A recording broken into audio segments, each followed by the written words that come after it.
40 টাকা 40 টাকা 40 টাকা। জগদ্ধাত্রী পুজোর লাইভ দেখতে গিয়ে এতগুলো দুল আমি 40 টাকায় কিনেছি, তার জন্য আমাকে এই বক্সটা ফ্রিতে দিয়েছে। তো কেমন কেমন দুল কিনেছি তোমাদের দেখাই চলো। প্রথমে তো এই দুলটা সুন্দর কিনেছিলাম, কিন্তু এটা দেখলাম যে পড়তে গিয়ে ভেঙে গেছে। আমি নিচে ঝুমকোটা খুলে নর্মাল ভাবে পরেছি, ঝুমকোটা দিয়েও অনেক ভালো লাগছিল, কিন্তু এটা ভেঙে গেছে, কিছু করার নেই। দ্বিতীয় আমি এই দুলটা কিনেছি, আর এই দুলগুলো সব কটা 40 টাকা করে। এত সুন্দর সুন্দর দেখো। আমি কিছুদিন আগে অনেক কটা দুল কিনে এনেছিলাম এরকম 30 টাকা করে, সেগুলো একটু আলাদা টাইপের ছিল। আমি অনেক ভিডিও করি তো আলাদা আলাদা দুল লাগে, তাই ভাবলাম আবার কিনি। আমি গিয়ে এখানে দেখলাম নতুন নতুন কালেকশন ছিল, সব কটা কিন্তু 40 টাকা করে নিয়েছি। আর আমি অনেক কটা দুল নিয়েছি বলে না আমাকে একটা ফ্রিতে দিয়েছে। মানে আমি 11টা জিনিস নিয়েছি, তার মধ্যে থেকে আমার কাছে 10টার দাম নিয়েছে, আর সঙ্গে আমাকে বক্সটাও ফ্রিতে দিয়েছে। আর এই দুলের পাতাতে না 3টে দুল আছে, কিন্তু দাম 40 টাকায় নিয়েছে। দেখো 3 রকমের দুল করে পরা যাবে। আমি আর খুলে পড়লাম না, তোমাদের উপর থেকেই দেখালাম। আর এই দুলটা আমার প্রচন্ড ভালো লেগেছে, মানে একটু কানচেন বলে না ওই টাইপের। এটা না নর্মাল ভাবেও পরা যায়, এই দেখো। আর তোমাদের যদি ওপর কানও ফুটানো থাকে তাহলে এইভাবেও পরতে পারবে। আমার 3টে ফুটানো আছে, তাই জন্য আমি এইভাবে পরলাম। আর সঙ্গে এই দুলটাও নিয়েছি, মানে যেটা যেটা আমি নতুন নতুন দেখতে পেলাম সেটা নিলাম। আর একটা সঙ্গে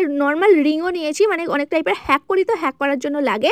আর তার সঙ্গে আমি দুটো হাতের আংটি নিয়েছি, দেখতে অনেক ইউনিক টাইপের ছিল, তাও এইগুলো নিয়ে নিয়েছি। এগুলো 40 টাকা করে নিয়েছে। তো তোমাদের কোন দুলটা বা কোন আংটিটা বেশি ভালো লাগলো কমেন্ট করে বলো। আমার তো সব কটা ভালো লেগেছে।